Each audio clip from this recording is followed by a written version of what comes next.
All right, everybody, welcome back to another episode of Ty Guy, the sports guy. I am Ty Guy, the sports guy. Good morning, everybody. It's a nice Tuesday morning here. I hope you're all having a wonderful day so far. We got a lot to talk about. We had the NFL draft this weekend. We got a lot of MLB news and notes, players of the month for hitters and starting pitchers. Also, too, we're going to give you some fantasy advice for both football and baseball and what to expect for this month of May coming up in the MLB. So sit back, relax, enjoy the information, and get your fill of sports for football and baseball. And I am Ty Guy, the sports guy. Please like, subscribe, share, add, click the bell. Let me know what you think. Anything I can put on there for you or take off, any segments you want me to add on. You want information on, please let me know, and I will take care of it right away. So, welcome to the next episode of Ty Guy, the sports guy. Here we go. All right, so the NFL draft just finished up. We had a lot of prospects had their dreams come true, 256 plus all the undrafted free agent rookies that got signed too as well. So what I'm going to give you here are the top 5 NFL steals from the draft first. And this is just based on my opinion. So this is just what I think. You know, obviously, you're not gonna know if this is right or wrong for obviously a couple of years down the road. But here we go. Number 5, the number 5 still in the draft was Trey Sermon, running back for Ohio State, to the San Francisco 49ers. He was taken 88th overall. Kyle Shanahan and his offense is very great for runners. If you know anything about running backs, even his dad, Mike Shanahan, he had a great system too as well. Trey Sermon is perfect for exactly what the Niners do. They have a plethora of running backs, but again, it's somebody who you can just plug and play right away and expect to have some nice results. So nice draft pick for him, or for the San Francisco 49ers. Next guy we're going to talk about is Andre Cisco, safety, going to the Jacksonville Jaguars. He was hurt. He was a little injured this year, but before that, he was number 1 safety on the board in this draft class coming out this year. So he could possibly be a huge steal. He went 65th overall. So look for him to, bust out and have a really nice season and surprise some people. Next guy we're going to talk about is Elijah Molden, cornerback. He was taken 100th overall. He's pretty lanky, pretty tall, nice cornerback, underrated in my opinion. I think he's going to have a nice NFL career. That's what I think. Next guy we're going to talk about is JOK to the Cleveland Browns, who probably had the best draft out of anybody other than maybe the Minnesota Vikings. So he fell to 52nd overall somehow. I have no idea how that happened. Cleveland took a couple of defensive guys in the first 2 picks. Cleveland's ready to rock, man. They are a rock solid Super Bowl contending team as of right now. That division is loaded with the Ravens, the Browns, the Steelers. We'll see about them. So it's gonna be a really fun black and blue division to watch again. So that'll be a really interesting division to keep your eye on for that one. And the last guy who I think was the biggest steal in the entire draft was Trayvon Montague. I can't say his name wrong, but he went to the Las Vegas Raiders, 43rd overall. That was a draft steal. The Las Vegas Raiders took offensive lineman Alex Leatherwood in their first-round draft pick, which is a little bit of a head-scratcher, and this guy was a projected first-round pick. So basically, if they just flop those 2 guys, probably nobody's going to complain or bitch about what the Oakland Raiders did for the most part, other than they took 3 safeties for whatever reason. It's Oakland. It was Oakland. Now it's Las Vegas. I'm sorry about that. Apparently, I'm stuck in the 2018 era. I said the San Diego Chargers the other day, now the Oakland Raiders. So I'll get to 2021 eventually. So, all right. And now we're going to talk about the top 5 talents from this draft. Guys who are going to succeed from day one. Just guys are going to blow up just right away. Going to go up. Going to have a huge impact this year and for hopefully the next 10 years. The first guy we're going to talk about, number 5 on my board, is Patrick Surtain Jr., the cornerback who went to the Denver Broncos. He, on everybody's draft board for the most part, was the most complete cornerback in this draft, coming out of Alabama. He has his dad's DNA. He's a baller. He's going to play. He's going to do his thing. Denver got much better on the defensive side this offseason, and also to adding Teddy Bridgewater for competition for Drew Lock. Having all 4 of those receivers who were very good. The guys they got last year, Jerry Jeudy and the second-round guy, I'm drawing a blank on them. They also got Noah Fant, and they're also getting their top receiver back this year too as well, who tore his ACL. Cortland Sutton. So, watch out for Denver. Just put the ball in those guys' hands. They got the running back out of North Carolina, Williams, too, as well, who's going to be a nice player from the very beginning, too.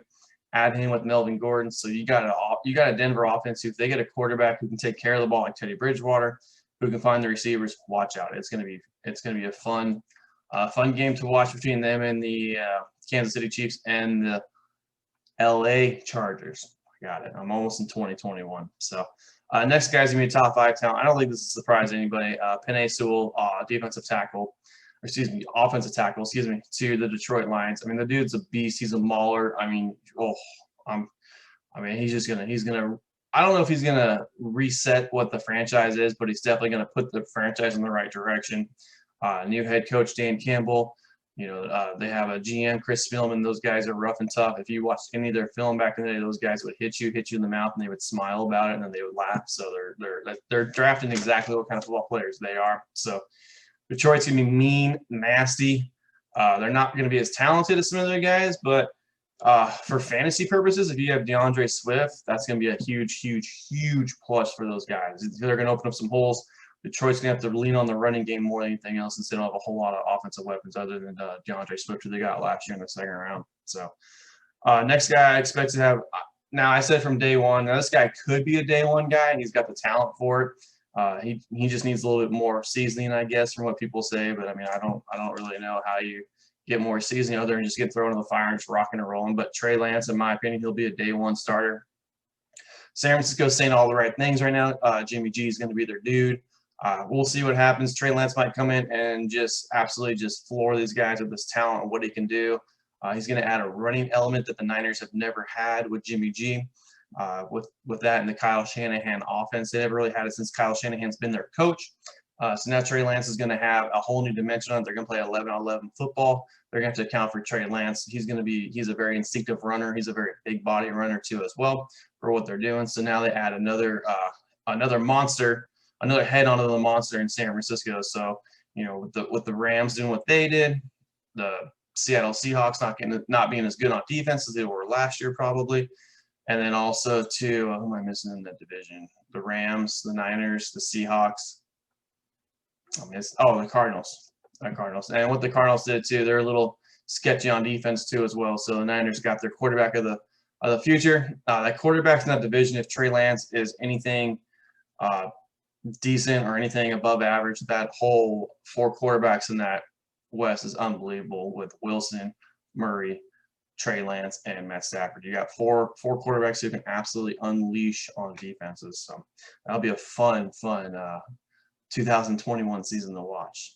Next guy who's going to be a starter from day one is Trayvon, safety for the Las Vegas Raiders. So like I said, I'm getting to 2021, so just bear with me here. Trayvon's going to be a starter from day one. He is an absolute talent, TCU ball hawk. He's everything you want in a safety. He's going to be a leader of that defense. So, I mean, just look for him to do some great things. I expect him day one, step on the field, be the best player that the Vegas team drafted this year, and I think he's going to show up from day one and just ball out. So, of course, the guy who has the most talent in this draft is the guy who we're probably at least talking about in Trevor Lawrence, Jacksonville quarterback. He's going to go to Jacksonville. He's going to do some great things. He's got a number 1 receiver, and Mr. Chark. They just got him a new running back toy. They got the running back from last year who had over 1,000 yards. So good things are going to happen in Jacksonville. They're building what they want. They're going to have a really good team. They're going to have a really nice roster. They got a great cornerback too in the draft too. So we'll see what happens, but they are definitely building for now. They're going to be a team who's going to be very competitive this year, I believe, in that division with the Houston Texans kind of having you got the Titans, who are very good. They're gonna of course stick with the running game. That's their bread and butter. Also, you got the Jacksonville Jaguars. So it's going to be a very interesting division to see how that all stacks up and does all that stuff. But yeah, that should be a very fun and interesting division to watch, to say the least. Okay, now I'm going to talk about guys who are going to be first-round disappointments. I'm not going to say draft bust because it's really too hard to say who are draft bust. These guys got drafted too high in the first round for what they should have been. They should have been drafted a little lower. So these next guys I'm going to talk about. The first guy on the board who I want to talk about is Zaven Collins. I know a lot of people think he's going to be a very nice linebacker in the Arizona Cardinals system. He's a big boy, big body. He's going to hit you. He's going to light you up. I thought he just got drafted too high. Arizona's more of a speed team. They like to have speed. They like to have guys who can tackle, who can go rush. So I don't know how he's going to fit in the scheme.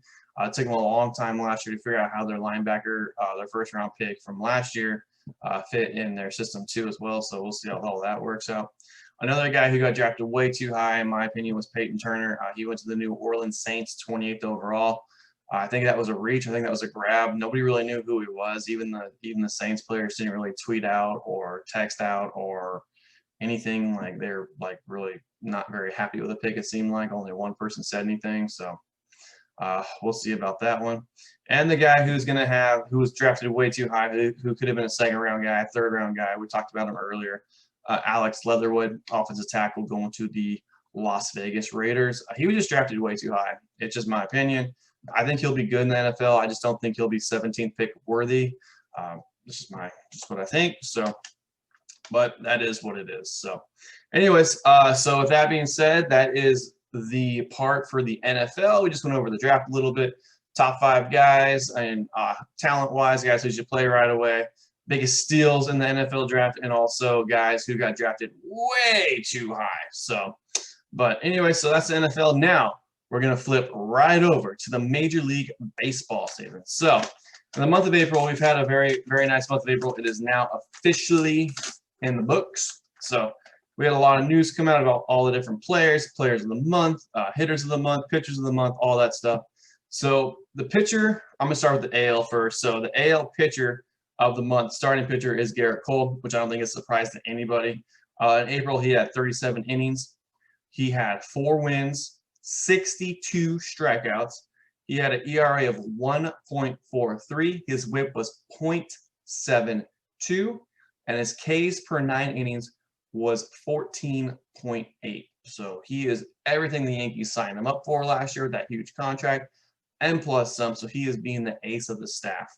The next guy we're going to talk about is the AL hitter of the month, Byron Buxton. He had a great month. The dude can do it all.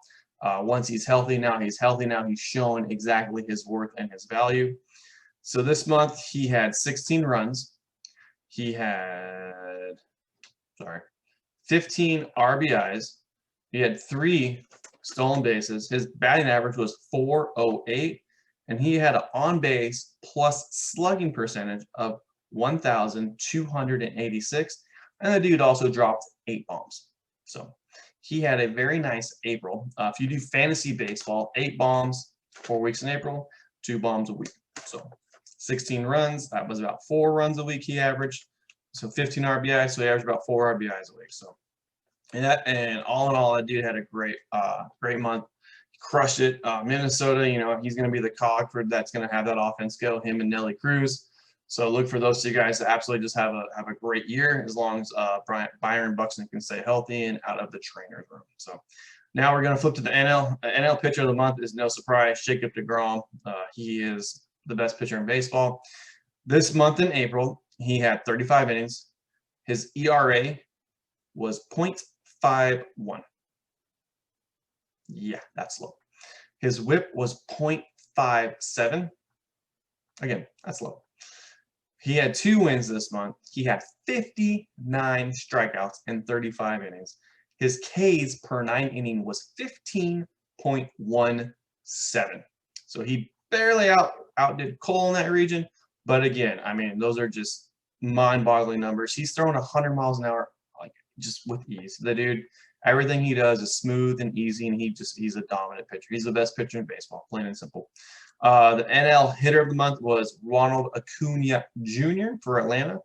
This month he had a earth-shattering 26 runs this month. That is incredible. 9 homers, 20 RBIs, 3 stolen bases. He had a batting average of .333, and he had an on-base plus slugging of 1,139. So Ronald Acuna Jr., I mean, 26 runs in a month is absolutely insane. It's mind-blowing, honestly. All right, now we're going to talk about the guys who have had slow starts, the top 5 guys who are going to turn it around from May on out. The first guy we're going to talk about is Charlie Blackmon, right fielder for the Colorado Rockies. He's had a miserable April. Don't worry about it. He still plays in Colorado. Last time I checked, he still has 81 games there, 81 games on the road. He'll be fine. It just happens. He's a professional. I know he's a little long in the tooth, but still, he's Charlie freaking Blackmon. The dude's going to hit, left-handed guy. Great swing. Mile High Stadium. He's always raked there, so don't worry about him.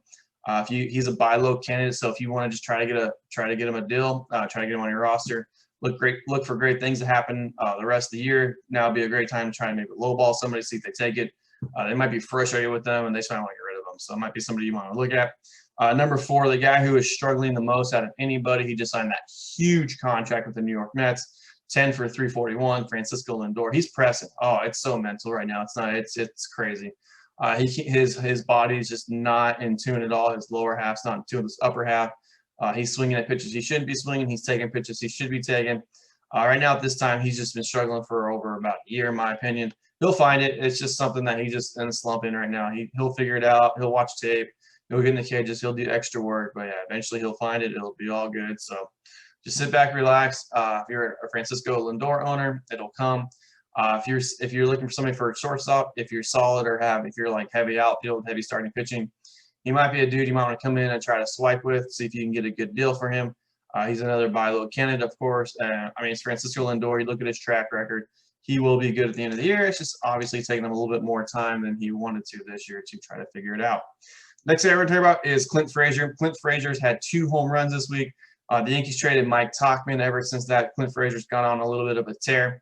He's a guy who's got a great swing. He's got a great strike zone. He's just somebody who's just pressing. He got the starting gig for the first time in his life. A lot of pressure playing in New York City. I think everything's calming down now. Look for his stats to go through the roof. Look for him to hit bombs. Look for him to drive everybody in. Also, too, on a side note, the whole Yankees offense has been a little bit below average this month, maybe for the exception of Aaron Judge. A lot of guys aren't hitting like they should, so that'll come. The Yankees will do their thing. They're going to hit. So right now their pitching is carrying them, which is basically a sentence that I wouldn't have said the last 5 years, but the Yankees pitching is carrying them, so go figure.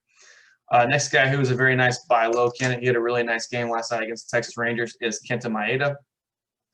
He's a guy who I tried to trade for this week, but I couldn't get the deal that I liked. But if you have an owner who has Kenta Maeda, he might be a little frustrated. He might be getting a little antsy. He's a guy who's a great buy low candidate. He's an ace for the Minnesota Twins. The Minnesota Twins play in the AL Central. There's not the best offenses. Cleveland has a very weak offense. Kansas City's offense is very like hit or miss. So, if anytime he starts against those guys, it'll be probably a really nice day. The White Sox offense is getting a little bit weaker. Have been decimated with injuries, unfortunately, this year. Their young stud, Luis Roberts, just basically blew out his hip flexor, so he had the worst injury he possibly can.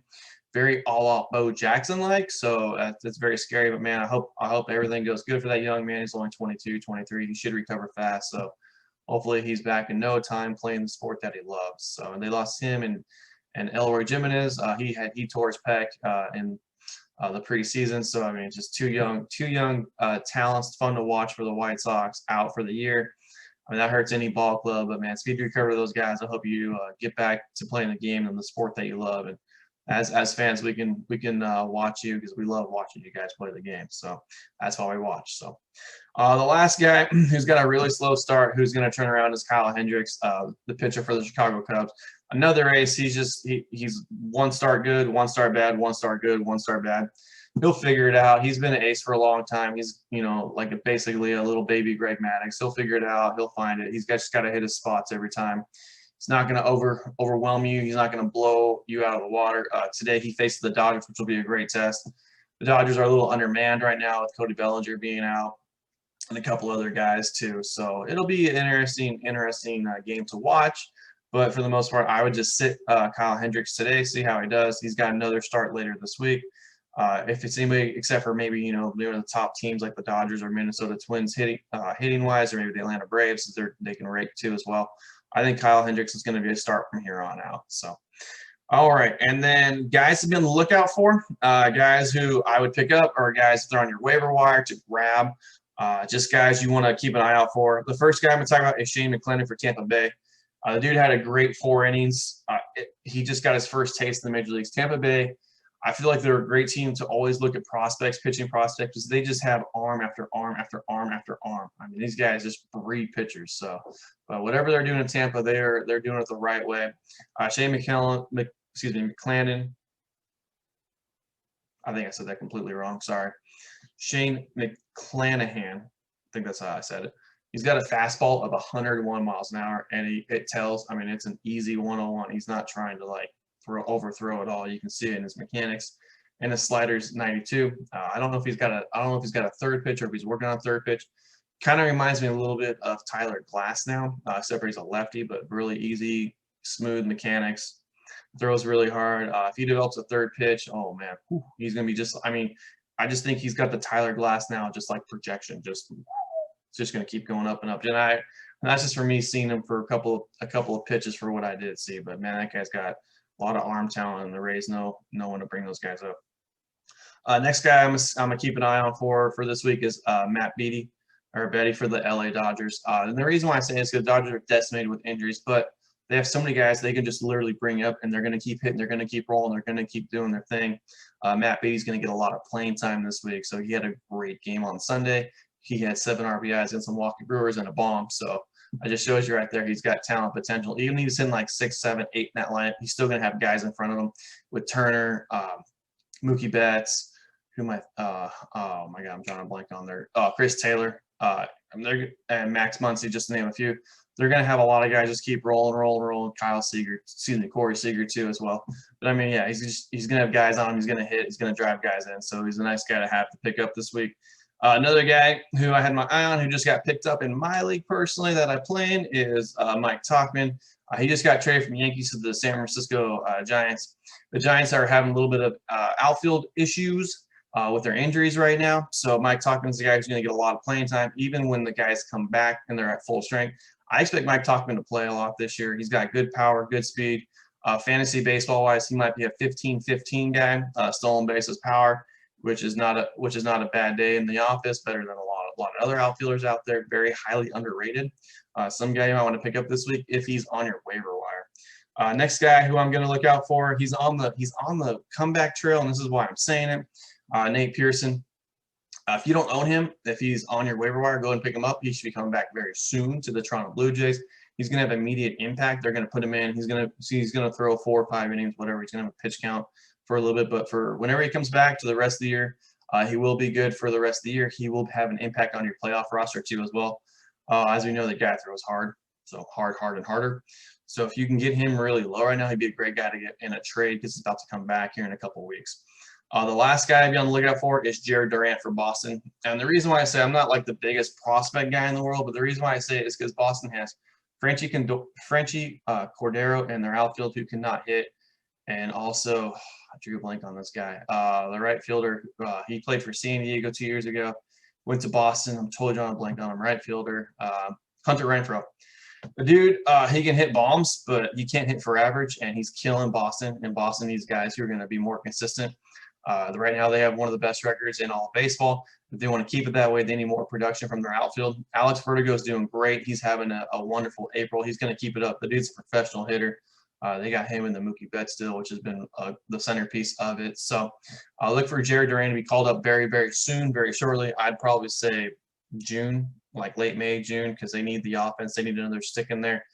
You can only have a guy who's a leadoff hitter, who's not a leadoff hitter at all, batting leadoff for you for so long. So when he comes up, look for him to be, a corner outfielder probably to start off with. Look for him to be their number 1 or number 2 hitter, probably a leadoff hitter because they need a leadoff hitter. But if you have him, if you need to pick him up, if you're seeing this. I have him on my team. I had him since the preseasons. I knew how good he was. He was just everything he was doing. He was going 4 for 5, 2 for 3, 1 for 3. He was getting knock after knock after knock after knock, and all the reports on him were just sky high. So if you can get him in a trade, get him cheap if you can. So if not, pick him up. He's going to be up with Boston here. I'm just guessing in the next month, maybe 2 or 3 weeks.